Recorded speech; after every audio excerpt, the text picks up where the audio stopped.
Olá, gente, tudo bem? في حلقة النهاردة هنتكلم على نطق حرف ال A. حرف ال A من الحروف اللي هي بتلخبطنا كلنا، يعني هي مش عارفين بتتنطق ازاي، هل ر ولا ه ولا غ.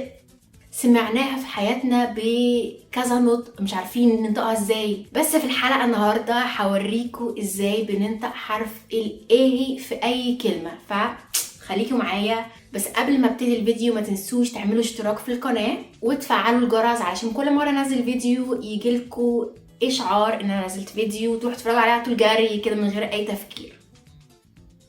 برضو ما تنسوش تسيبوا لايك لو عجبكم الفيديو، وطبعا انتوا لسه ما تعرفوش انا هقول ايه في الفيديو، سيبوا لايك وخلاص يعني. يلا بينا نبتدي الحلقة.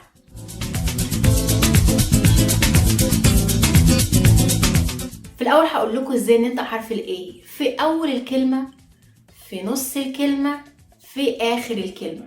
اول حاجة هنتكلم عليها هو نطق حرف الاي في اول الكلمة. اول الكلمة حرف الاي بيتنطق ه. ه خفيفة جدا زي عندنا في العربي ه، زي مثلا هاتو، هاجرة، هو، هيكو، هي، هوزا، ريكاردو، هما. تعالوا بقى نتكلم لما يجي حرف الاي في نص الكلمة. في نص الكلمة هنجزء الموضوع ده لكذا جزء. اول جزء وهو لما يجي حرف الاي في نص الكلمة بس 2 اي ورا بعض، هيتنطق ازاي؟ هيتنطق ه برضو، ه، زي مثلا كاهو، فاهو، موهو، barraca، garrafa، corrida. تاني جزء بقى لما يجي حرف الايه في نص الكلمة ويجي بعديه حرف متحرك. ايه هما الحروف المتحركة؟ ا، ا، اي، او، او. سون 5 حروف متحركة. ساعتها الايه بيتنطق ازاي؟ بيتنطق ر، ر زي الر عندنا، زي مثلا كارينيو، barato، escuro، cara، amarelo.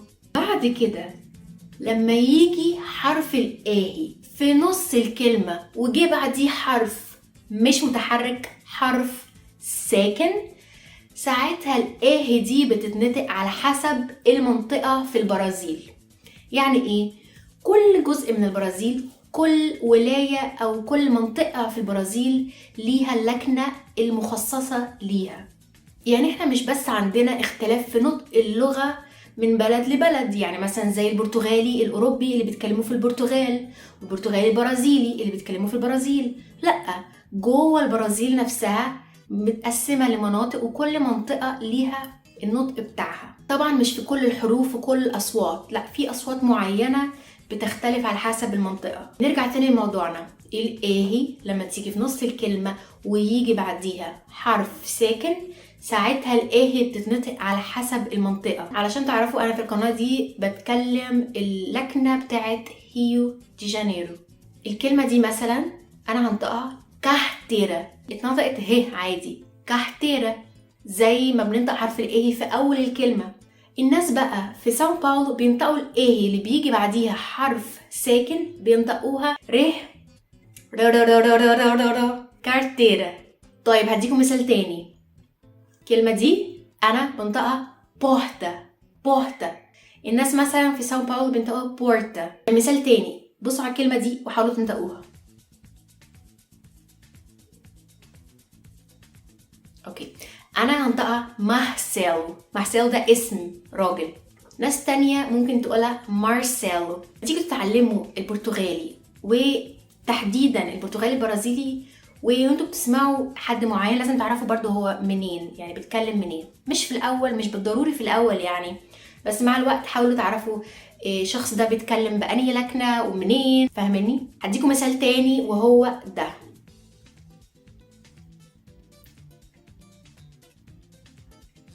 اوكي، انا هنطقها سيرتو، سيرتو، هي عادي زي ما بننطق حرف الايه في اول الكلمة. ناس تانية بتنطقها سيرتو، سيرتو.